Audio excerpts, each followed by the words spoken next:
Welcome to Reach the World ASAP. My name is Pastor Scott Griswold and I work for ASAP Ministries.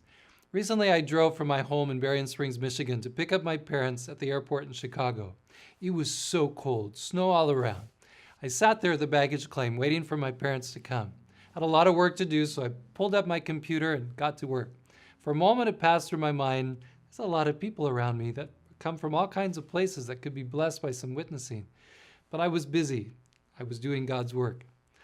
A little while later, I noticed a young lady sitting next to me. She was speaking very fast on a cell phone in some language I didn't understand. When she hung up, I smiled and mentioned that I was waiting for my parents. She told me she was waiting for her friends to pick her up. And then I said, "It's really cold. I'm not used to this. I'm from California. I've spent a lot of time in Southeast Asia." She asked about that, and I told her briefly about living in Cambodia and Thailand. We were just making small talk. Then I asked, "What language were you speaking?" "The Shanghai dialect of Chinese." "How long have you been in these States?" 20 years. As we talked, I found out that her father and mother are 80 and 82, just like mine. I asked about their health, and she told me her father had fallen recently and was slowly recovering. Then she asked why my family had lived in Southeast Asia. I shared about the work we did in the slums to help people have jobs and better health. Just sharing these thoughts with you and how we talk just to feel the importance of those little small contacts and friendship and ways of talking about things. But when I asked her about her work, she told me how she had just changed jobs to work with United Airlines. She looked kind of wistful and said, "Your work must be really fulfilling. I'm in IT and I just work with machines. I do volunteer to help stray dogs, but I'd love to do something like you are doing." I told her I was sure she could find a way to make a difference. And I said something like, "It really is a joy to help others. It's like Jesus said about a seed. If it sits on a shelf, nothing much happens. But if it gets put into the dirt, it grows and multiplies. We find joy by giving it away." She liked that, and it moved her quickly to ask a serious question. "I have friends who go to church, but they don't seem any different from other people. And they're hateful when they talk about people who are gay or who do abortions. Another thing they always say is that I can't have any other way, only their way. I mean, like about various religions. Why does God only love those who believe in him?" Wow, she was asking questions that really mattered to her. I talked about how God does love everybody. He cares for people no matter what a person is like, no matter what they believe. Any Christian who doesn't love like that is not representing God rightly. And Christians shouldn't be like everybody else. They should be different because God can give them power to do what's right. I told her I'd seen God help put marriages back together and help people forgive others. I'd seen him help people stop smoking and drinking. We went on to talk about her second question about differences in beliefs. Shared that God is like a parent, that he doesn't want his children to cut themselves or touch a hot stove, and there are definitely things in the world that are bad that must be stayed away from. We talked about spirits and idols that cause problems, like a lady in Thailand who was seeking power from spirits, and they were useful and helpful until she didn't do what they were demanding and they started threatening her life. It made sense to her. I said there are good teachings in the whole world, but there's only one true ultimate God who's like a parent, and he really wants us to know him, not be distracted by the other powers and things. She got excited. "This is so good. Nobody's answered my questions like this before." And then her phone rang. "I have to go. Is there any way I can keep in touch with you?" I had one little pamphlet in my briefcase. I grabbed it and wrote out my email address and phone number. And I put down mylanguagemylife.com. There are great things in English and Chinese at the website. And then she had to run. I knew this had been God's special appointment. There's pretty much nothing I love more than having the opportunity to connect people with the God they do not know. Wherever I travel, I'm watching for an opportunity to make a friend and then help them know their heavenly friend in some way or other. Now I have a tool that makes it much easier when I meet someone who speaks another language. It's that website, mylanguagemylife.com. You can use it too.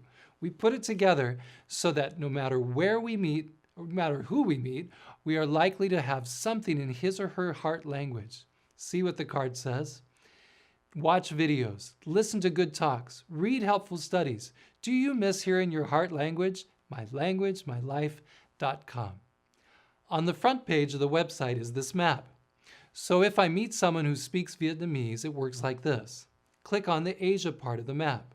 Then click Vietnamese. If you want some good sermons, click on Talks on Peace and Happiness. There's a lot to choose from there. You probably won't have a clue of what the topics are, but they will. Then later, maybe you want some Bible studies to go over with your friend. So just click there on Discover Bible Lessons and print. Go to the English site and find and print the same. Side by side, you can compare and learn together, even if you can't speak a word of Vietnamese. Or let's suppose you've met a refugee who's recently come from Somalia. You know he believes in Allah as the Creator God and Jesus as a great prophet. So you ask him if he would like to look at the Jesus video in Somali. You locate Africa, Somali, the Jesus video, and there you go. You will only understand by the pictures, but he'll hear the story in his heart language. I run into a lot of refugees from Myanmar, otherwise known as Burma. There are lots of things at the site for them because they've organized really well in America. But I also meet Miso, and there is not as much for them. But we do have the AWR speakers sharing away in their language and many other languages. And again, the Jesus video too. It's in so many languages. So I'm excited. I hope you are too. Write this website down on your brain. Then you can write it on a napkin or a piece of paper anywhere you go. I've actually put the website on the back of my business card so that I can easily share it with anyone. Just take it out and hand it to them. But we've also printed out some nice looking cards like I've been showing you that you can order from ASAP Ministries by calling us at 1-866-365-3541. You can even print them out for yourselves or get the clip art to put on the back of your business card. Or put your contacts for your church on the back. It's all there at our site, reachtheworldnextdoor.com, under the page Share Multi-Language Resources. And of course, you can use this for people who speak English. There's a section called Read It, with various studies and websites like Bible Info, It Is Written, and Amazing Facts. And there's a place called Watch It, where people can see TV channels like Hope Channel and 3ABN, or watch videos like The Seventh Day. There's a connection to where people can buy books through the Adventist Book Center, and even a place especially for children. But maybe you really want something in your hand that you can look at right away and place in their hand. Perhaps you're often meeting people who speak Spanish or Chinese. At mylanguagemylife.com, you can find the place to order a Spanish Bible or Glow Tracts in Chinese. Keep a pack of multi-language resources in your car that match those you are likely to meet. I'm especially eager for any of you who are listening that speak another language to check out those resources in your language that we have. Look and find if there's something that I'm missing and tell me. Write me at scott.griswold@asapministries.org. We'll get it up as soon as we can. You know, I've shared a lot of pamphlets, websites, and cards with people, and only in heaven will I get to trace the path of those seeds that are sown. I'm sure some were thrown away, but I've heard of people coming to know God and His truth by finding a Bible study card jammed in the corner of a piano or even in the garbage. I want to keep sowing, don't you? Start sharing mylanguagemylife.com today. Let's help them find God's good news in their heart language. Let's help them know the God who loves them. Let's reach the world ASAP.